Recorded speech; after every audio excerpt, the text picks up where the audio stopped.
morning. This is Brittany Jackson, and this is my presentation on Peter Gradowski and analyzing his behavioral assessment.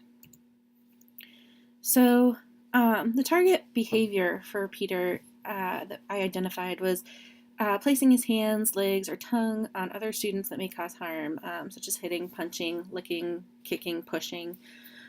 So this behavior is very harmful to teachers, aides, and other students, as well as himself, and it needs to be de-escalated as soon as possible. As you can see here, the 4 opportunities that I had to observe originally, he, in group work settings or in whole classroom settings, he exhibited those behaviors 100% of the time.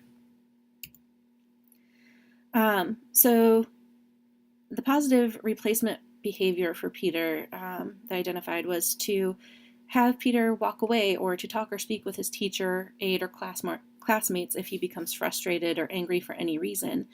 And doing that instead of placing his hands, legs, or tongue on students, teachers, or aides it gives Peter a constructive and appropriate outlet when he is frustrated and will do the least amount of physical harm to those around him. This is something we need to de-escalate relatively quickly. The target behavior seems to happen more frequently within group work or full class participation settings, so the implementation of the positive replacement behavior will begin there.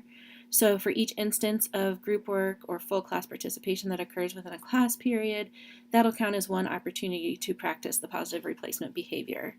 If he does the target behavior, it will be ignored to the extent possible unless someone could get injured.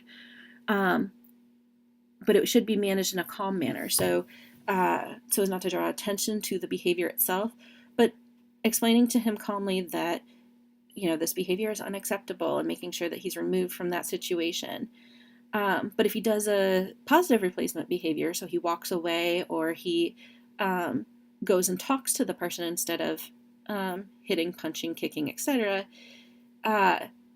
during those settings, he would then earn a token, and the class will do a cheer for Peter. Or if he doesn't exhibit those behaviors at all, he would earn a token, and at the end of that session, he would earn that same cheer.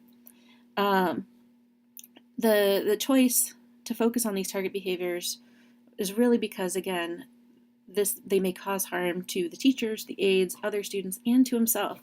And they're not only disruptive, but physically harmful and may put others in harm's way. So here you can see the behavioral objective is to reduce kicking, hitting, punching, pushing, or licking of teacher, aide, and classmates. You can see here in this short video where he is exhibiting all of these behaviors, or most of these behaviors. Could hear blues in wind over water. So here we've got him licking his classmates.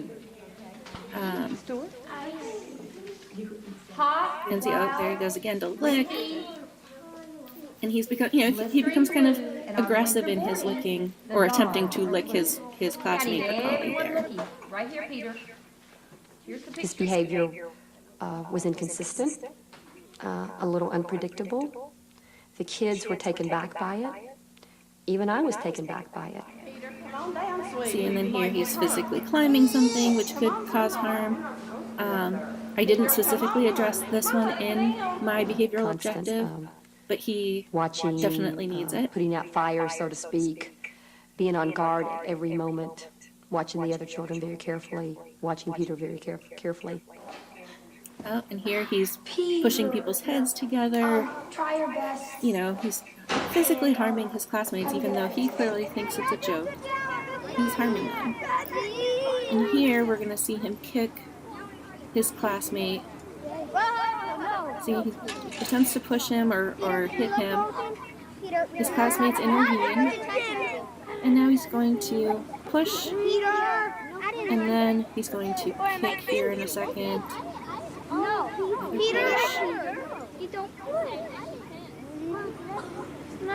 kick. And at this point, he's caused, physical harm, more so than even the pushing. The kicking really, hurt his classmate. So we have to address this behavior to restrict the amount of harm done to his classmates. So to do so, for the procedures for teaching the intervention. So the teacher and or aide will talk with Peter prior to each group work session or the whole class activity to let him know he has an opportunity to earn a token and a chair from the class if he participates in the activity and does not punch, hit, push, lick, or kick other students, teachers, or the aide. A description of what constitutes harm with a demonstration of each wrong action. So such as hitting, punching, kicking, pushing, or licking on a puppet. So we would use a puppet to display this and to demonstrate this to Peter. It'll be discussed before each session for the first 2 days. We'll also discuss using the puppet good behaviors. So, pretending that the puppet is angry, the puppet can then walk away, or the puppet can then talk to his colleague and try to explain why he's upset, or go up and talk to the teacher. So then Peter, after that, would be informed of the times and opportunities he has to earn tokens and cheers. So he would, so the teacher aide will tell Peter that between one time and a future time, so from 2 to 2:15, he has an opportunity to earn a token or cheer. The teacher will mark a tally mark in the column that indicates that this is an opportunity for him. And then a teacher or aide will explain the class instructions for the assignment, just like they normally would. And then the teacher or aide will observe Peter during this time, and if Peter does not punch, hit, push, kick, or lick another student, the teacher, or an aide in this time, he'll be rewarded with both a token and the class giving him a little cheer. If Peter does punch, hit, push, kick, or lick another student, teacher, or aide, Peter will calmly be told his behavior is unacceptable, and he'll be removed from the situation to mitigate the harm to others. That's one of the most important things. And then once Peter's calmed down, the teacher will talk with Peter about why he did the behavior and talk about other alternative behaviors he could have done that would have been more appropriate, so that he gets a chance to de-escalate and think through this a little bit. And then it's important to hold him accountable, so he will then be required to apologize to the person he harmed. And because of that, he would not earn the cheer or the token after that particular session. And if he successfully completes the session without licking, punching, pushing, kicking, or hitting another person, he would receive a tally mark as well as a token and a cheer. And then at the end of each day, he can redeem his tokens for prizes. So maybe we've got, a variety of sizes of stickers, and if he earns so many tokens, he gets this, his selection of this size of stickers. He does it the whole day. He gets, he gets one of the biggest stickers, something along those lines to really motivate him. Stickers is just an example. I'm not sure whether Peter would respond to stickers or not. And then a note at the end of the day will be sent home to let Peter's parents know how he did that day. So then here is an example of the reduction in behavior. So the first 6 incidents of observation, Peter was hitting, punching, kicking, licking, pushing, etc. 100% of the time in group work or whole class participation sessions. But once we implemented the intervention, you can see that we had a dramatic decrease.